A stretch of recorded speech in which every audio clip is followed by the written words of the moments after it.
I'm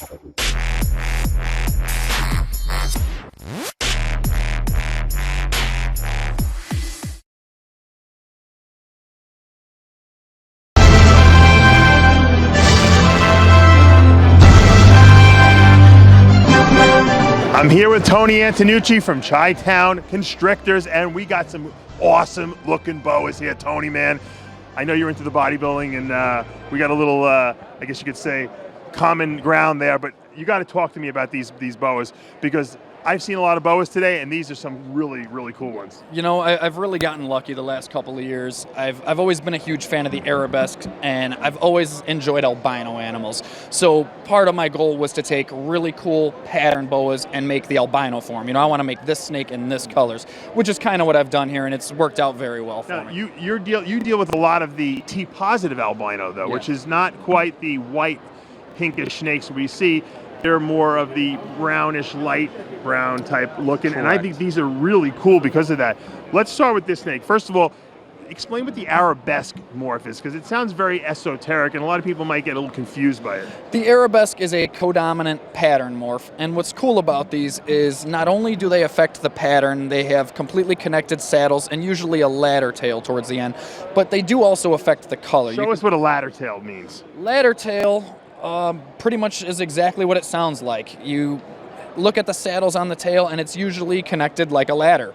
So that's all that means. So when we see Roswell ladder tail, or same thing. It's just it's the ladder pattern. So what makes this an Arabesque and not just a regular ladder tail? The fact that it's got completely connected saddles all the way down, which sometimes the Arabesques do lose. You know, they're like motleys. They all vary. The Arabesques often have a very distinguishable head. If you get a close look there at the head, they're known to have that little T in the head. The big thing that I always look for when people ask if they have an Arabesque or not, I look at the sides and I try to see if there's striping. This one, she's really got it more towards the base of her tail, but you always see that striping on the sides in the Arabesque. So even if the pattern's broken, you can look on their sides and you can see all these connected stripes that'll run laterally along their body. And that's the telltale sign that I look for if there's a questionable Arabesque. Now, this is just an awesome looking snake. I mean, even if you didn't, weren't even interested in breeding, this is something you just want to have as a pet. Right. She's beautiful. She is actually the first one in the world. She was born April 26th of 2004. At the time was the only one in existence. I was lucky. When was this born? April 26th of 2014. Okay, I was going to say, that's an old snake. Yeah. Look explain what this guy is doing. I got a very... Well, he likes you. He does like me a lot. What is this? I think I might take him home with me. That is the same thing as this, only he has one extra gene that this one does not have. Let's explain these genes, because this is my favorite of everything you got here. Okay. Well, the T-positive gene, we'll start with that one. That's kind of the base morph that I've built my entire collection around. T-positive is... using the VPI T-positive. Correct, the VPI strain of T-positive. The best way to explain T-positive, it stands for tyrosinaceae positive. Tyrosinaceae is a dark pigment gene. So it's basically an incomplete form of albino. We look at the cull strain albinos, the sharp strain albinos, and those are your obvious albinos that are white and pink. T-positives, as you can see, still have some dark pigment here, and that's because of the presence of the tyrosinaceae gene. So that's hence the name T-positive. Look how light this guy is. Why is this guy lighter? This is a snow, you're calling this. Correct. And that means it's got the T-positive and aneuphoristic gene, which means no reds. Correct. So all that's left with him is whites and grays.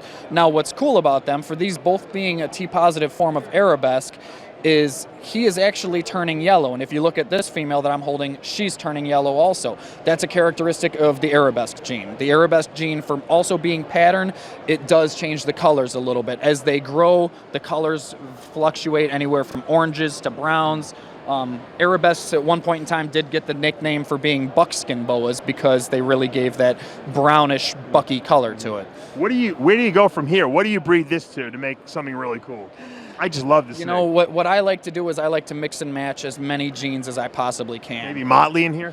I've got a hypo jungle double het for T-positive snow that I'm planning to breed him to. So hopefully next year I'll be breeding him to her, and we will see T-positive Moonglow Arabesque jungles. There you go. It doesn't get much better than that. I'm back here with Tony Antonucci here, and we're going to be talking a little bit about some IMG, increasing melanistic gene boas.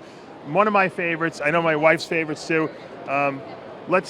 These are father and son, right? Yes. Yes. First of all, this is awesome. This is a VPI Sun Glow Jungle IMG. Correct. It's a mouthful to say there. So it's a VPI. It's got the hypo gene in it, and it's also got the IMG gene with the jungle as well. And the jungle. Now the increasing melanistic gene doesn't really have too much effect on this. It doesn't seem like it's gotten too dark. Correct. I kind of predicted how this was going to happen. So far it's held true, and I hope it stays that way. For some reason, when you mix IMG with hypo, they tend to turn all black. When you mix IMG with jungles, again, they tend to turn all black.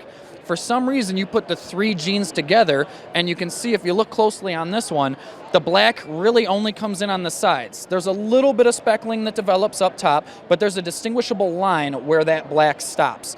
And for some reason, that happens when you put all 3 genes together. That's been proven to be consistent so far. That's a lot of the reason that I did this pairing in an albino. I wanted to see if that was going to hold true, and I thought it would be really cool to have a snake with black sides and a colorful top. Now, it's interesting because this father, you would think with the IMG gene would make the son look like he does, but you're saying it's the VPI gene that's keeping the excessive melanin out of it? You know, I don't think it's so much the T-positive gene keeping it out of it. I think it's the combination of the 3 genes working together, the hypo, the jungle, and the IMG. Because even in non-albino versions of this snake, that same color holds true. Some that are not even albinos still only get it on the sides. We got our work cut out. We got a tangled mess here of boa constrictors. Where do you go from here? What's the next step on this? You know, with this guy, I mean, because you can do a lot with this guy. You really can. It's a genetic powerhouse. What I like to do, I like to just put as many genes together as possible and just try and come up with really goofy combinations, which is how I came up with this one. You know, he's a 4-gene visual snake. So my plans with him, I'm going to put him into a T-positive Aztec, and hopefully I can make a 5-gene visual, and we'll see what comes out. I have no predictions on what they're going to look like. Love the snakes. Tony, thank you so much for showing us your stuff and showing us where you're going with this. If people want to purchase these snakes, where do they go? You can find me. I post all of my ads online, kingsnake.com or faunaclassifieds.com. I've also got a Facebook page. It's just under my name, Tony Antonucci. Send me a friend request. Send me a message. Say hi. I like to think I'm a pretty friendly guy. So. You are, and I stalk your page a lot, and he's got some great stuff in there. Check it out. Dave Palumbo here at Chi-Town Constrictors.